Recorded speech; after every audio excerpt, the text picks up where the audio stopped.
think. Can we all see that? Everyone cool?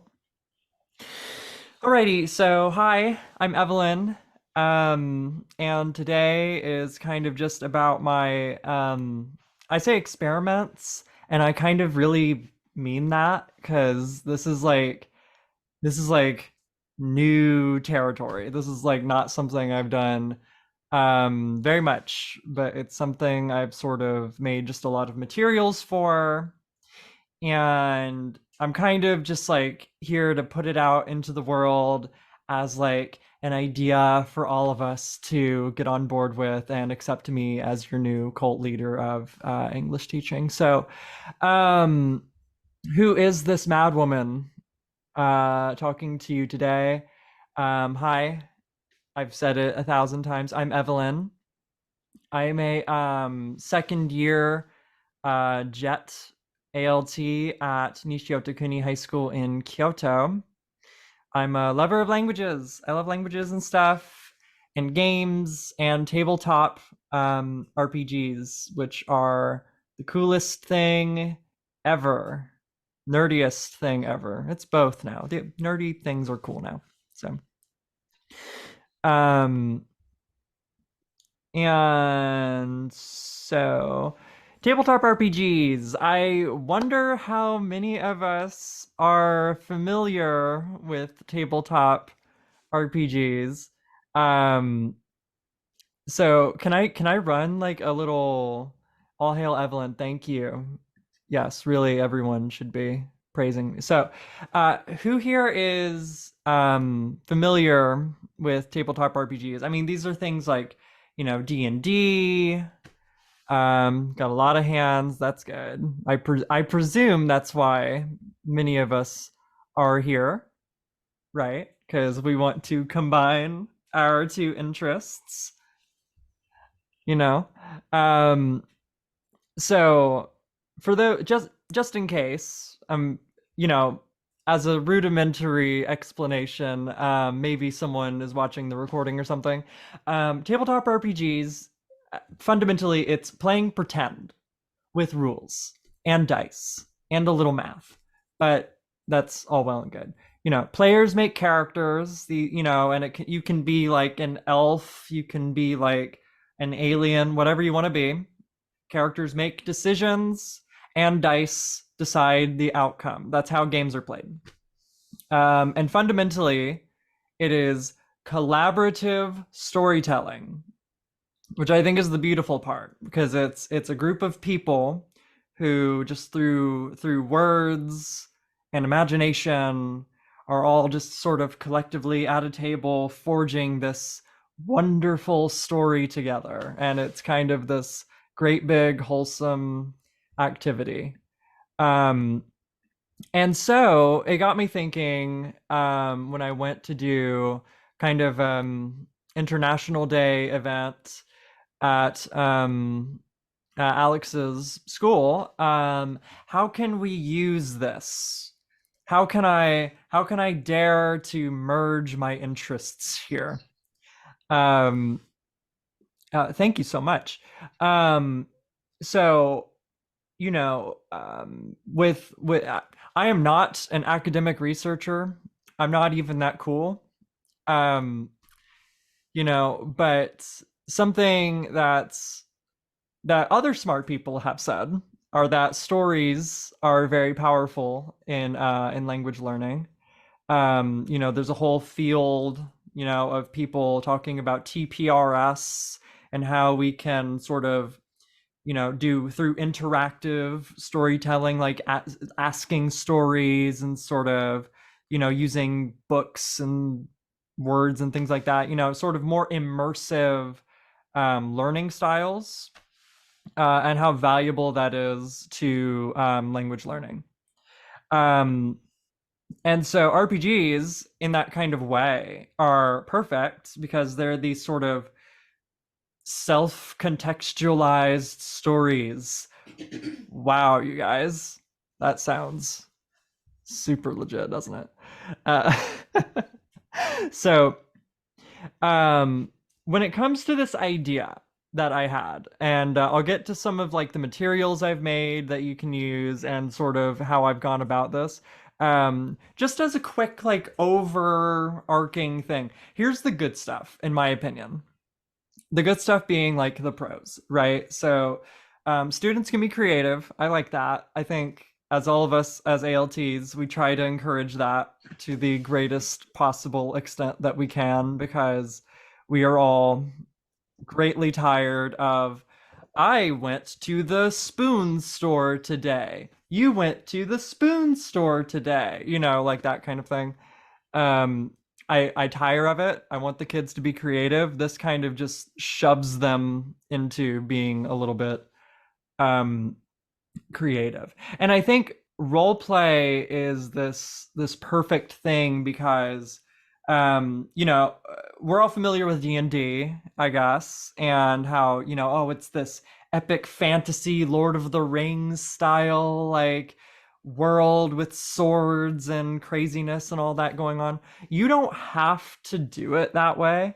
Role play can be anything. It can be any story in any setting, and I think being able to practice any situation, like a wide variety of situations using English, is like a crazy cool thing. And lastly, I've made sort of some systems that rewards English and rewards performance and creativity and things like that, which I think creates sort of a good positive feedback loop for the kids to kind of want to push harder and be creative with their role play. So that's the good stuff, and I think all that's really great. And we're talking a lot about theoretical stuff. Here's the bad. So nope, hold on. Here's the bad stuff. So not so great stuff. The way it is right now, um, it's very advanced. Just I mean, you can probably tell because it's free form, using English in a very free form way. You have to sort of be able to contextualize what is happening in your own head. And that can be very difficult, when there's, especially if you're doing like pure theater of the mind stuff, and so I'll talk about mitigating that later, but even with everything I can imagine, that part is probably a major roadblock to a lot of students. It is best in small groups. By that I mean it's kind of at the moment only possible in small groups. I really don't currently have a way to do it in like a bigger classroom style. And if you can figure that out, send me an email. I will add you as like an author to this because I that's the part that I'm currently sort of workshopping. But um so in other words, probably best for like an ESS group, or maybe if you have like a smaller class size, you can probably make it work.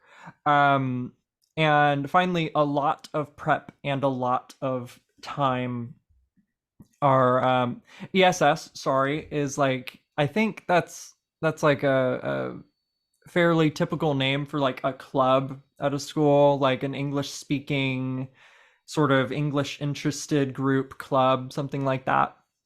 And yeah, just a lot of prep and time, needless to say.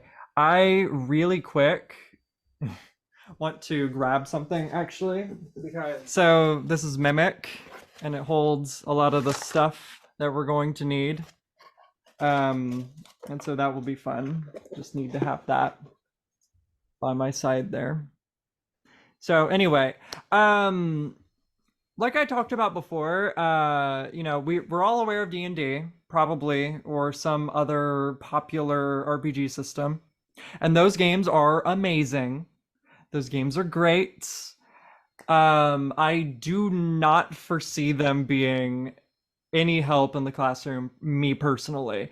Because if you've ever played it, you know that it takes forever to make a character. It takes a lot of sort of consideration about your stats and your this and your that, and there's math involved, and there's dozens of skills that need to be figured out.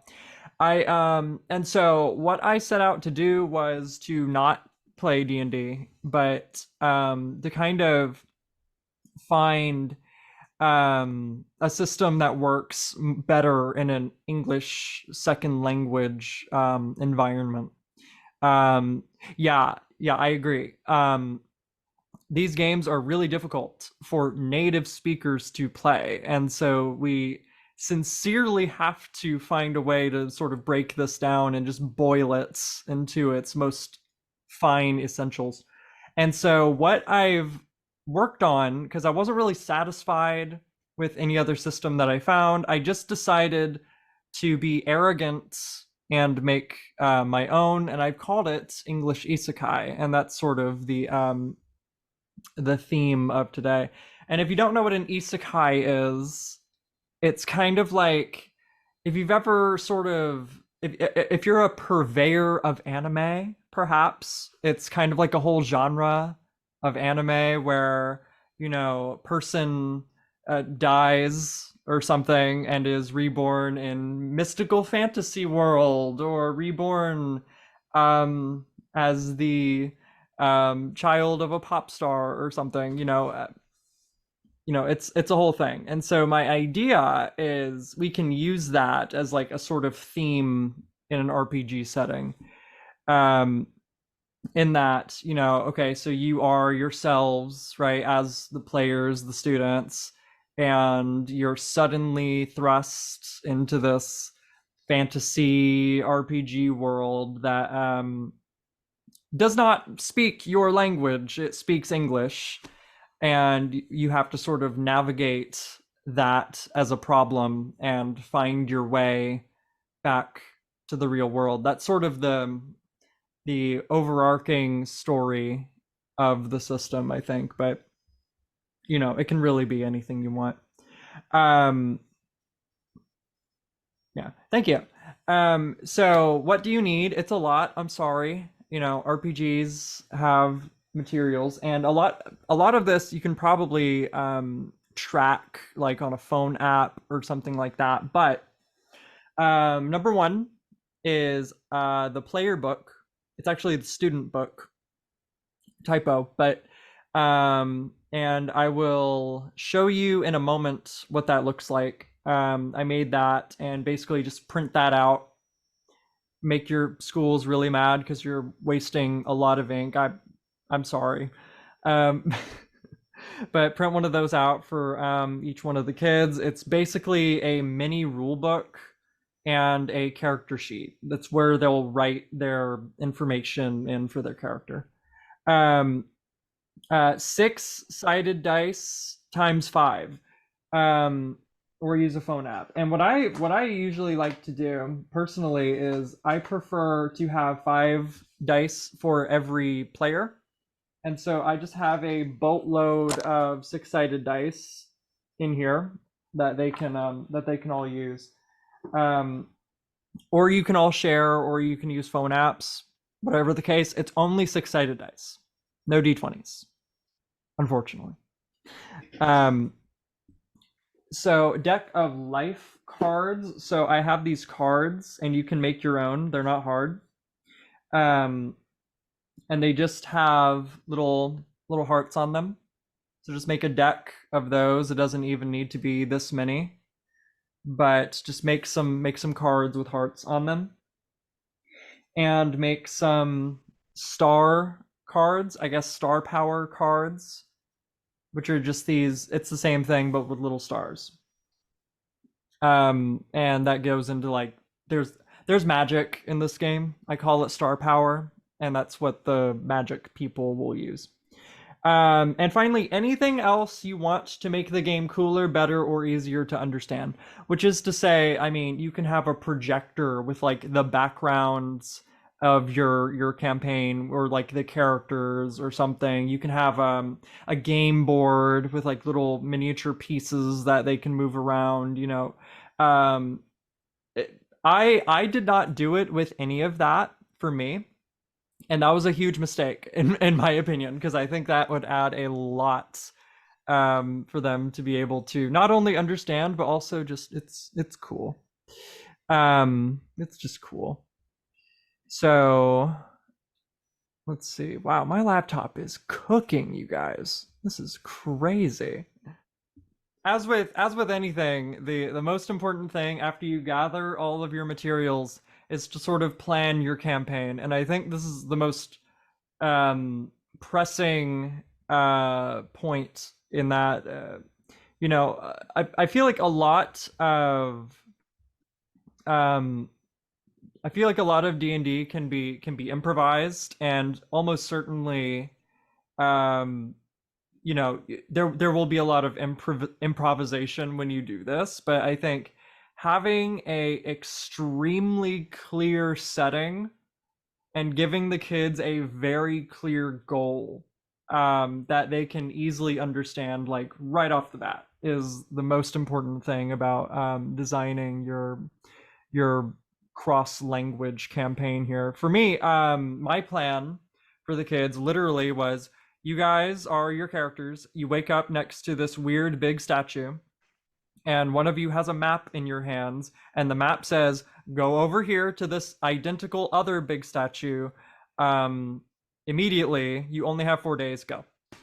Um, and sort of that's just sort of the most clean shove I could give them. And the setting was so simple. It was fantasy world. It was kind of like just where they were, and then one town in between on their way, maybe a forest or something, and then they had their ending, and that's basically all I did. None of them made it to the end in that one class, but they for sure knew what to do, and they spent time not figuring out what to do, but how to get there. And I think that's really what you want when you plan, is how do I get to the stage where they're sort of working together to accomplish a goal, instead of doing that thing that we all do in D&D of like, what do you want to do? I don't know. What do you think? What quest should we follow? Like, no, none of that. Keep it super easy.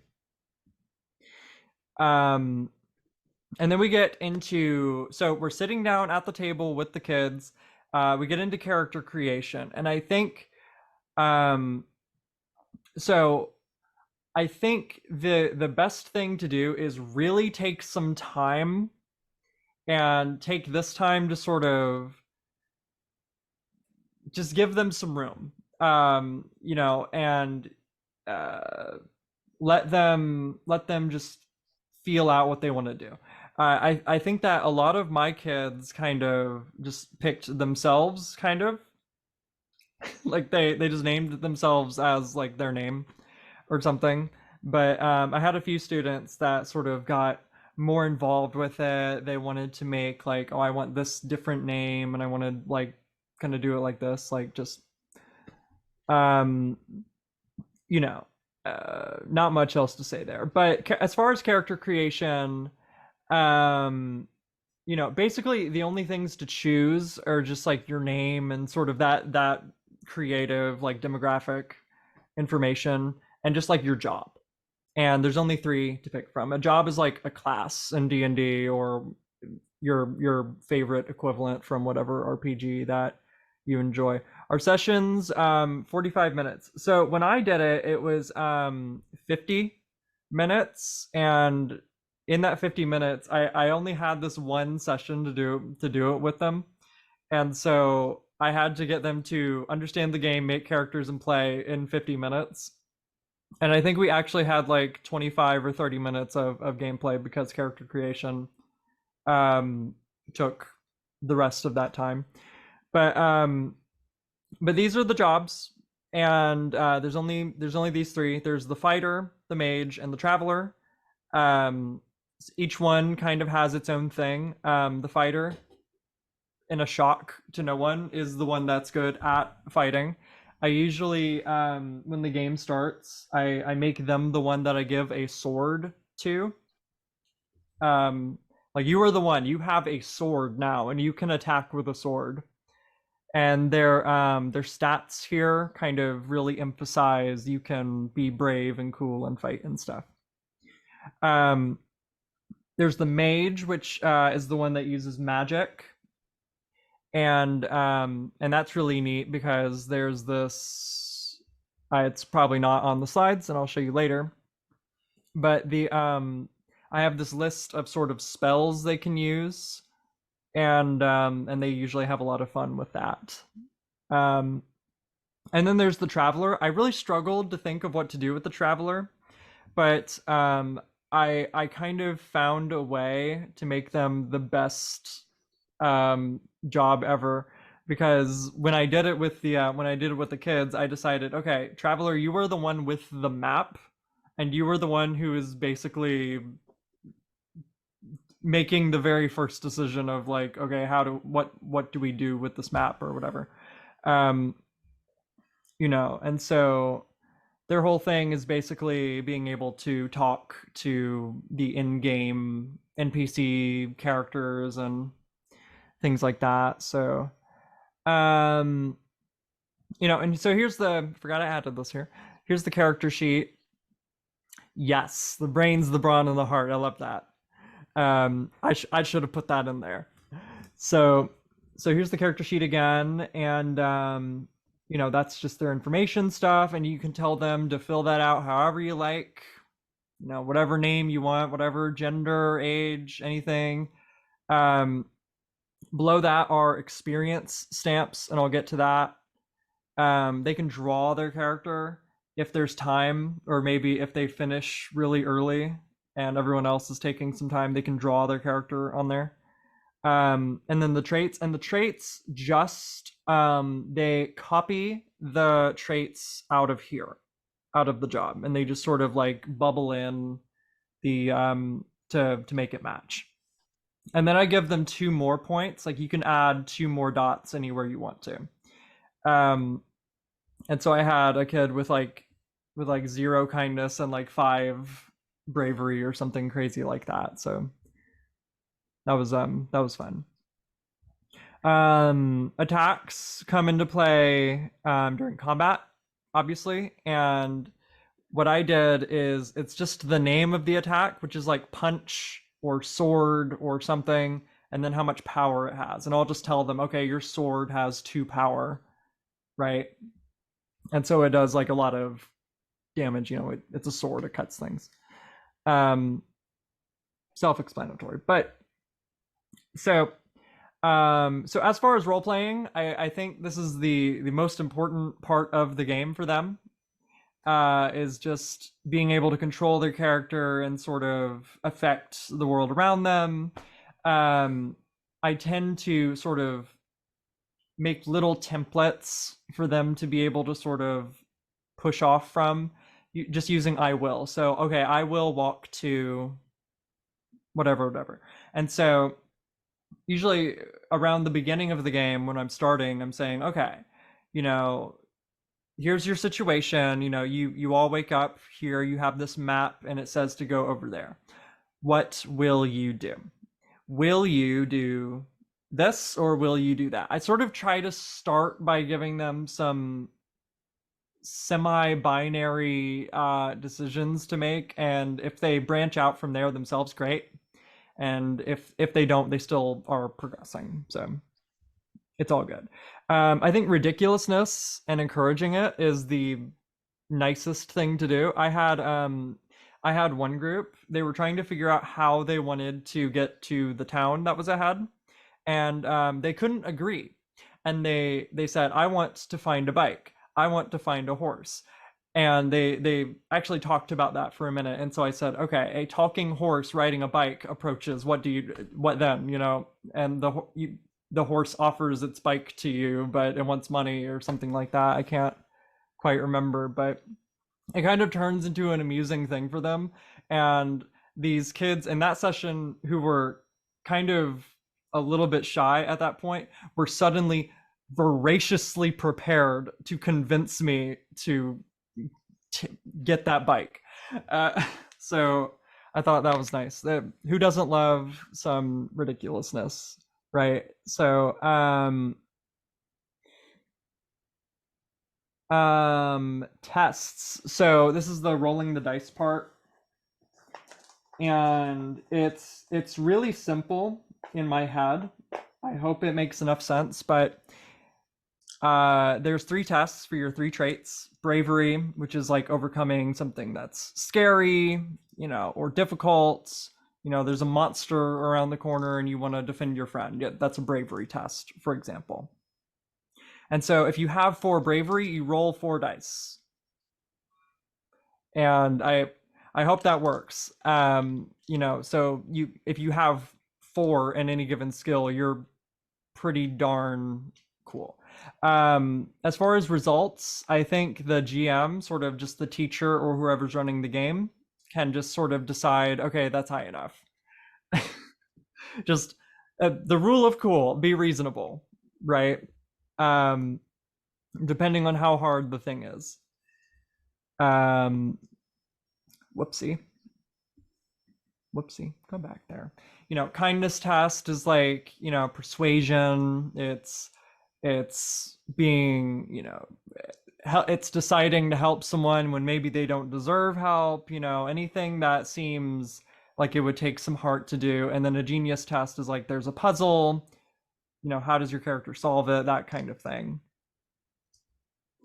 I'm flying. I feel like I'm talking at 1,000,000 miles an hour. So if I need to at any point, like slow down, y'all give me like a big, like stop sign or thumbs down or something. Um, fighting only came up maybe a couple times when I did it.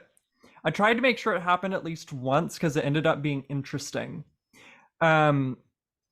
But it's the most sort of gamey part, and I just try to keep it simple. There are turns. Each character makes kind of a turn, and they can just say, "Oh, I will attack with my sword," or "Oh, I will run away," or "Oh, I will defend my friend," and you just kind of improv it. I really don't want like the level of detail in the fighting that like all these other games sort of have, because I don't even really want it to be like the biggest part of the game unless the group really just wants to fight everything, in which case there's not really a lot of like language value to fighting. But I feel like, if it comes out, um I feel like most attacks, especially from enemies, will just do like 1 damage, and 1 damage is 1 heart card taken away.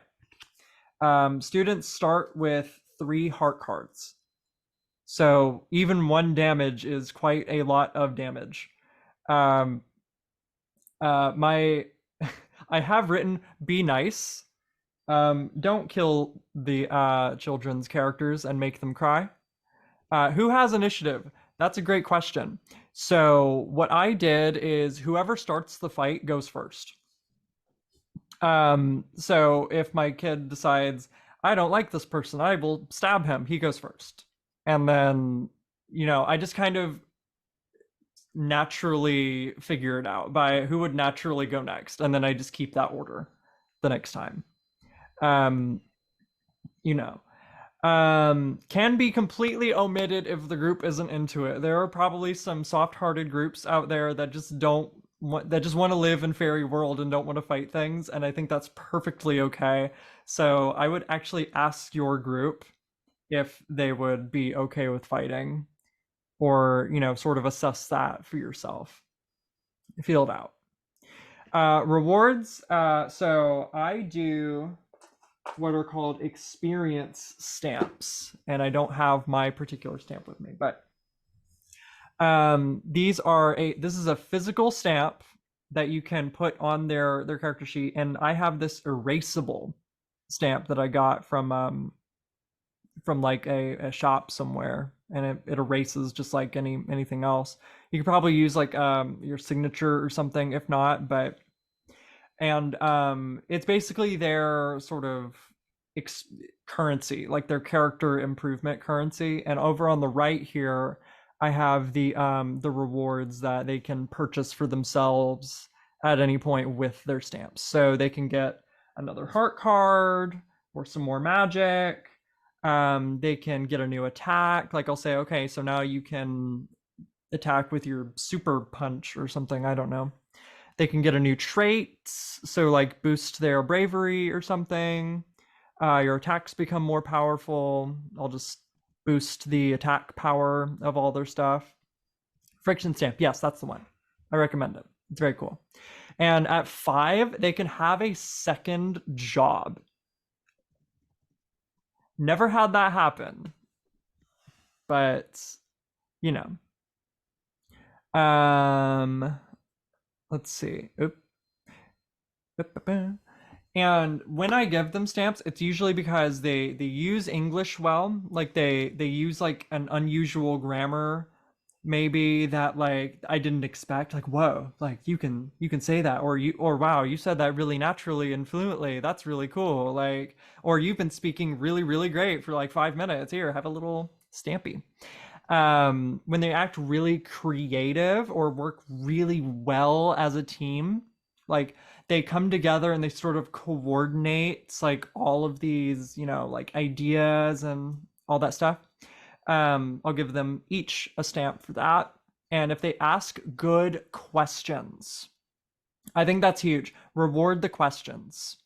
They will ask more and they will learn more. And I think that is super duper important. Reward the questions.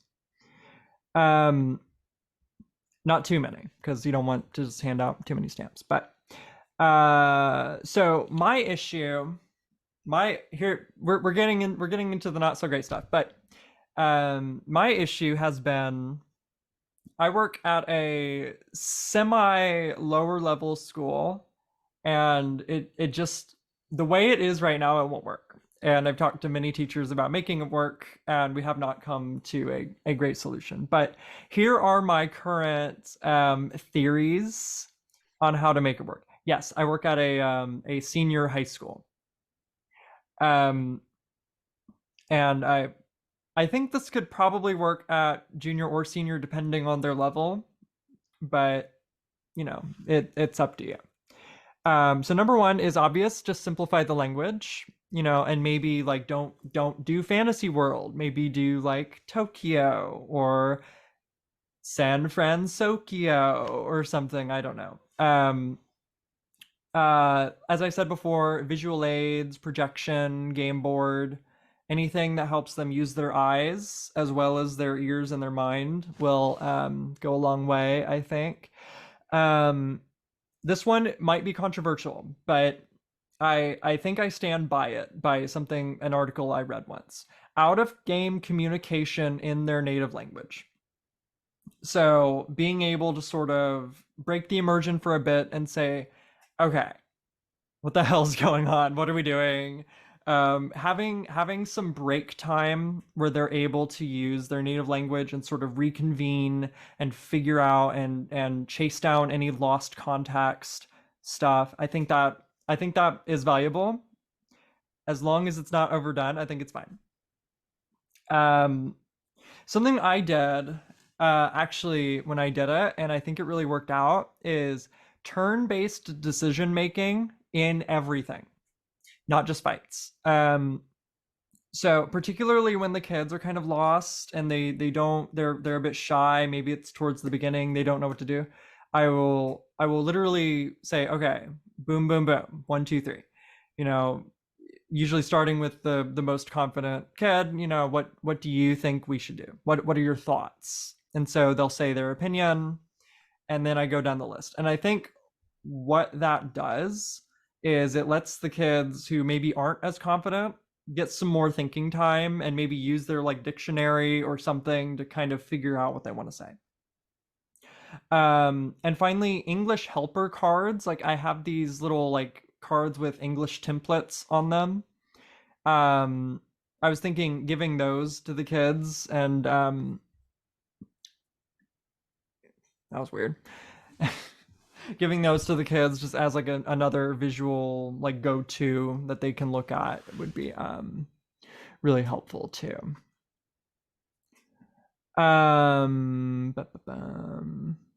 Okay, and I think this is the last thing, but safety.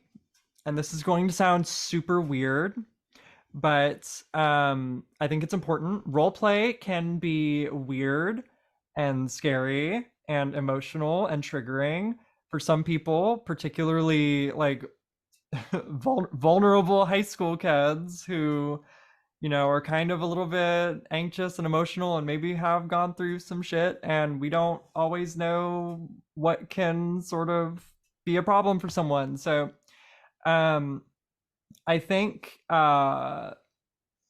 it's become a new thing in role playing groups, and I think it's really positive and amazing to have sort of like ways of escape paths, kind of, for kids who are getting a little bit too in there.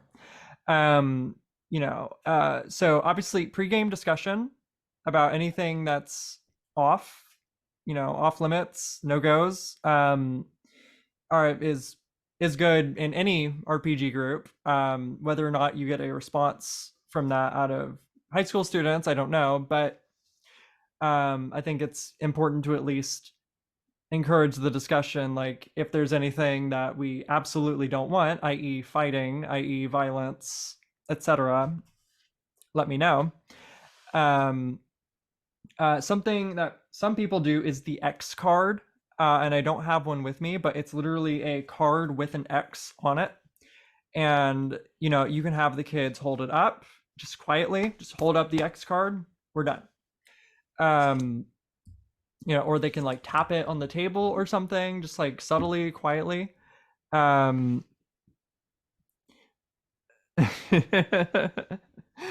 will take that story later for sure. Another thing that I've sort of thought about is just some secret stop signal, whether that's just like, a table tap, or like, a certain motion with their hand or something, maybe like a scratch on the back of the neck. I don't know. You can prearrange something like that and have it just be like okay, let's shut this down for a minute. Let's take a break and let's reconvene, or let's like stop this moment and go like on to something else, right? So just like little things like that, I feel like are really kind of important in any RPG group, and especially ones where, we have students who need help sometimes. So that's it for me talking really super fast at you, and here's like the juicy detail stuff. So I have a ton of materials, including a like 15-page teacher's guide for you in docs. I have the student book, the spell list. I have some little templates. Go nuts. Here's a QR code you can enjoy. If you do this, if you go out and you use these materials and play this game, please email me and tell me how it goes, because there's a test cases thing in the teacher's doc that I would really, really like to fill out with more information and kind of iterate this into a more useful tool for more people. So